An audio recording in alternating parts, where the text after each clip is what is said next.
ಇವತ್ತಿನ ಸಭೆ ಯಾವ ರೀತಿ ಅಂತೇಳಿ ಈಗಾಗಲೇ ವೇದಿಕೆ ಮೇಲೆ ಎಲ್ಲ ನಮ್ಮ ನಾಯಕರುಗಳು ಸಹ ಮಾತನಾಡಿದ್ದಾರೆ. ಇವತ್ತಿನ ಸಭೆಯ ಉದ್ದೇಶ ಇಷ್ಟೇ, ಏನಿಡೀ ರಾಜ್ಯದಲ್ಲಿ 6 ವಿಧಾನ ಪರಿಷತ್ತಿಗೆ ಏನಿವತ್ತು ಶಿಕ್ಷಕರ ಕ್ಷೇತ್ರ ಮತ್ತು ಪದವೀಧರ ಕ್ಷೇತ್ರದಿಂದ ಏನಿವತ್ತು ಒಂದು ಚುನಾವಣೆ ನಡೀತಾ ಇದೆ, ಮೇಲ್ಮನೆ ಚುನಾವಣೆ. ಇದು ಅತ್ಯಂತ ಪ್ರಬುದ್ಧತೆಯಿಂದ ಮತದಾರರು ಇವತ್ತು ಆ ಚುನಾವಣೆಯಲ್ಲಿ ಮತದಾರರಾಗಿರ್ತಾರೆ. ಹಾಗಾಗಿ ಏನಿವತ್ತು ಅದು ಬೆಂಗಳೂರು ನಗರದಲ್ಲಿ ವಿಶೇಷವಾಗಿ 3 ಜಿಲ್ಲೆ ಒಳಗೊಂಡಂತೆ ಬೆಂಗಳೂರು ಮಹಾನಗರ 28 ವಿಧಾನಸಭಾ ಕ್ಷೇತ್ರ, ರಾಮನಗರ, ಅದೇ ರೀತಿ ಬೆಂಗಳೂರು ಗ್ರಾಮಾಂತರ, ಈ 3 ಜಿಲ್ಲೆಯ ಏನು ಇವತ್ತು ಅಭ್ಯರ್ಥಿಯಾಗಿ ಇವತ್ತು ನಮ್ಮ ಮೈತ್ರಿ ಅಭ್ಯರ್ಥಿಯಾಗಿ ಹಾಲಿ ಸದಸ್ಯರು ಈಗಾಗಲೇ ಅವ್ರನ್ನೇ ಮತ್ತೆ ಅಭ್ಯರ್ಥಿ ಮಾಡಿದ್ದಾರೆ ದೇವೇಗೌಡರು. ಅವರ ಈ ಒಂದು ಚುನಾವಣೆಯಲ್ಲಿ ಪಕ್ಷದ ಪೂಜ್ಯ ದೇವೇಗೌಡರು ಸಾಹೇಬರು, ಪಕ್ಷದ ಅಧ್ಯಕ್ಷರಾಗಿರ್ತಕ್ಕಂಥ ಕುಮಾರಣ್ಣವರು ಈಗಾಗಲೇ ಸೂಚನೆಯನ್ನು ಕೊಟ್ಟಿದ್ದಾರೆ. ಎಲ್ಲ ಜಿಲ್ಲಾ ಘಟಕಗಳಿಗೂ ಸಹ, ಎಲ್ಲ ಕ್ಷೇತ್ರದ ಅಧ್ಯಕ್ಷಗಳಿಗೂ ಸಹ ಯಾರು ಮೈತ್ರಿ ಅಭ್ಯರ್ಥಿ ಇದ್ದಾರೆ ಅವ್ರನ್ನ ಅತಿ ಹೆಚ್ಚು ಮತಗಳಿಂದ ಗೆಲ್ಲಿಸಬೇಕು.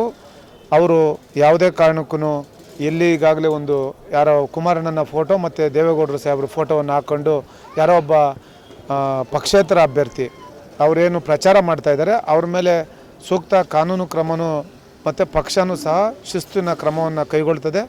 ಅದರಲ್ಲಿ ಯಾವುದೇ ಅನುಮಾನ ಇಲ್ಲ.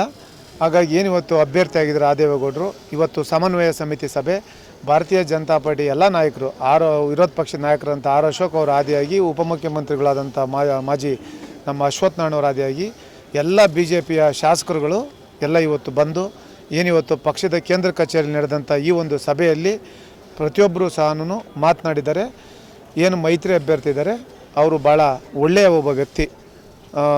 ಯಾವಾಗಲೂ ಸಹ ಯಾರು ಶಿಕ್ಷಕರು ಇರ್ಬೋದು, ಪದವೀಧರರು ಇರ್ಬೋದು, ಅವ್ರಿಗೆ ಯಾವುದೇ ಒಂದು ಸಮಸ್ಯೆ ಬಂದಂಥ ಸಂದರ್ಭದಲ್ಲಿ ನಮ್ಮ ಜೊತೆ ಅವರು ಪರಿಷತ್ ಸದಸ್ಯರಾಗಿದ್ದರು. ನಾವೆಲ್ಲ ಒಂದೇ ಕಮಿಟಿಯಲ್ಲಿದ್ವಿ. ಭಾಳ ನಿಷ್ಠೆಯಿಂದ ಕೆಲಸ ಮಾಡ್ತಾರೆ, ಪ್ರಾಮಾಣಿಕವಾಗಿ ಕೆಲಸ ಮಾಡ್ತಾರೆ.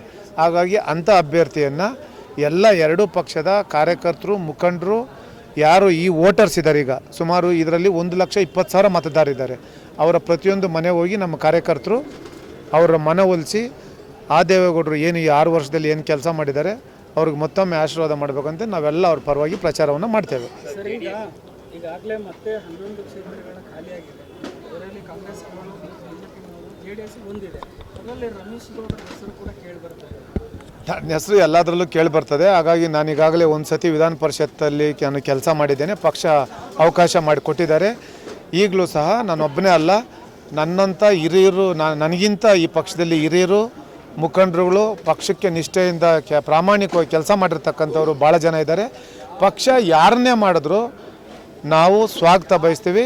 ಪಕ್ಷದ ಮಾನ್ಯ ಪೂಜ್ಯ ದೇವೇಗೌಡರು ಸಾಹೇಬರು, ಮಾನ್ಯ ರಾಜ್ಯ ಘಟಕದ ಅಧ್ಯಕ್ಷರಂಥ ಕುಮಾರಣ್ಣವರು ಏನು ತೀರ್ಮಾನ ಮಾಡ್ತಾರೆ ಅದಕ್ಕೆ ನಾವು ಯಾರೂ ಸಹ ಚಕಾರ ಎತ್ತೋದಿಲ್ಲ, ನಾವು ಸ್ವಾಗತ ಮಾಡ್ತೇವೆ.